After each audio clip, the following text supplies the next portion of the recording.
De façon solennelle, je voudrais présenter nos excuses les plus sincères à de nombreux travailleurs qui sont venus. On avait mis 1300 chaises assises. Et quand ça a débordé, on a encore envoyé 200 chaises. Ça fait 1500.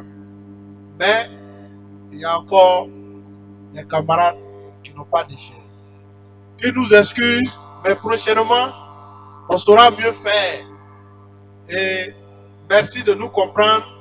Et c'est ça. Le syndicalisme, c'est de la patience, de la persévérance, de la tolérance. Merci pour cette tolérance. Je vous remercie. Et on va enchaîner en même temps avec le point de négociation parce que depuis le mois d'août 2022, on a longtemps communiqué sur les acquis du secteur public qui a mobilisé l'attention de toute la communauté nationale. Et pourtant, la négociation du secteur public a commencé le 13 juillet 2022, une semaine après. Le 20 juillet 2022 a commencé aussi les négociations dans le secteur privé.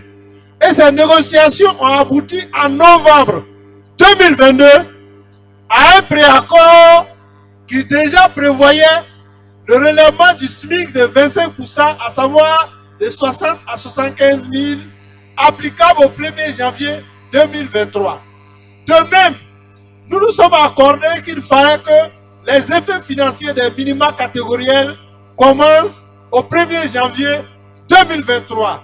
À la date d'aujourd'hui, on peut dire que nous avons fini l'ensemble des discussions du secteur privé sur la revalorisation de leurs salaires dans les 27 branches d'activité. Et donc, les banques, on a obtenu 18% de revalorisation. Les assurances, 18%. L'agriculture, l'élevage, la foresterie, 11%. La production animale, 11%. Les entreprises pétrolières de distribution, 10%. Les entreprises d'exploration, 10%. Les industries polygraphiques, 12%. Les industries mécaniques, industries alimentaires, 12,50%. Les industries du bois, 12%. Les commerces et distributions, 11%. Les gens de maison, 14%. L'hôtellerie et le tourisme, 12%. Les industries textiles, 13%. Les dockers, il y a 3 à 4 branches chez les dockers. La catégorie 6A, 15%. La 5e catégorie, 17%. La 2e, 3e et 4e catégorie, 18%. Et la catégorie 6B, 9%. Les industries de la transformation du thon, 15%. Le bâtiment, les travaux publics, 15%. La sécurité privée, 2 secteurs, catégorie 2, 3, 20%. On allait au-delà de ce qu'on avait arrêté. Et la 4e catégorie à la 11e catégorie, 9%. Les industries du sucre, pour les ouvriers, là-bas, en général, les employés étaient au SMIC, donc il y a le relèvement à 75%. Et pour les autres, minimum 11%. Les instituts de recherche, 12,50%. Et pour des ouvriers particuliers, 14%. Pour les catégories 2 et 3A, 14%. Pour les conducteurs de ce secteur, pour la catégorie A. Transport de fonds et de valeurs, 10%. Les auxiliaires du transport, 9%. Le transport aérien, 14%. Le nettoyage et la salubrité, 12%. Le secteur maritime, pêche et fraîche. La pêche fraîche, pardon. Donc, un taux fiat de 9%, mais par endroit, on a obtenu 18%. Il y a beaucoup de classifications, on se comprend qu'on va souvent au ciel. Le secteur éducation, formation, confessionnel chrétien, 10%. Le secteur mine et carrière, 12,50%.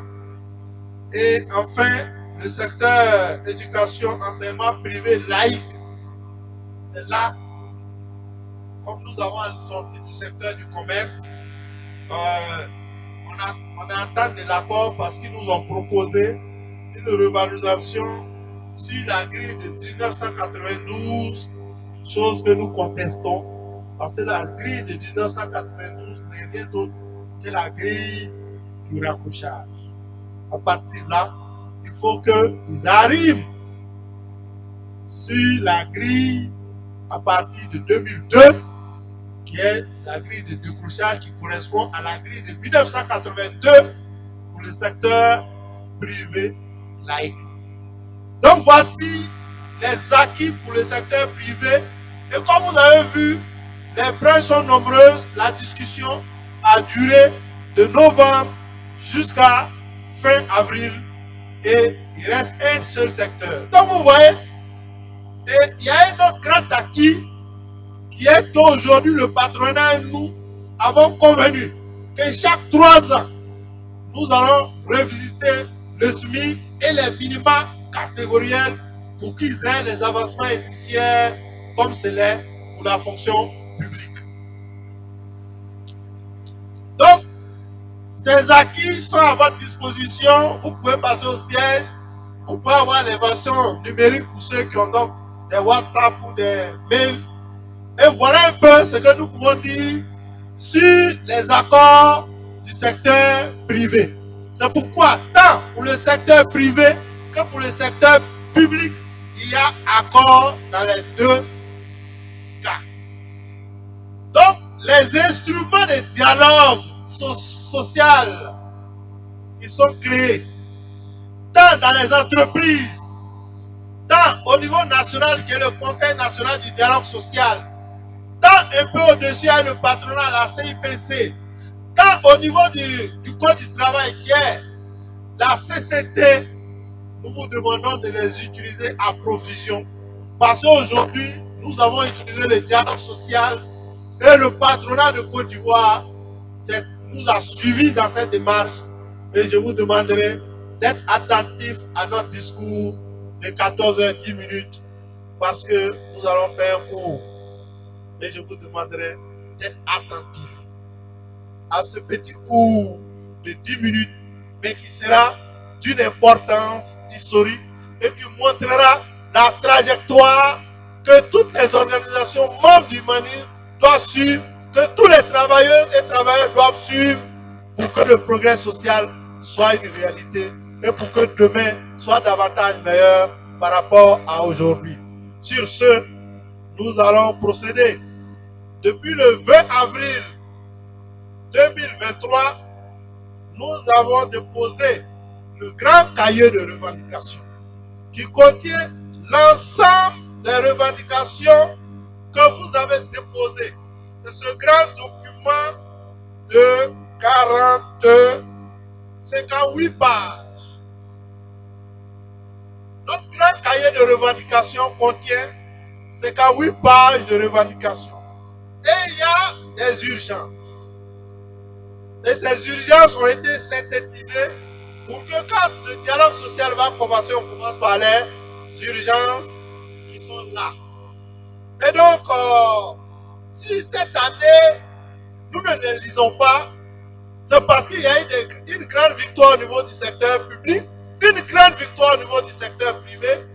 Et ce processus qui nous a amené à ces grandes victoires nous a enseigné que la discrétion, la diplomatie, le dialogue social en un lieu bien donné, dans l'élégance, la courtoisie, paye plus fort que les discours enflammés, les discours populistes.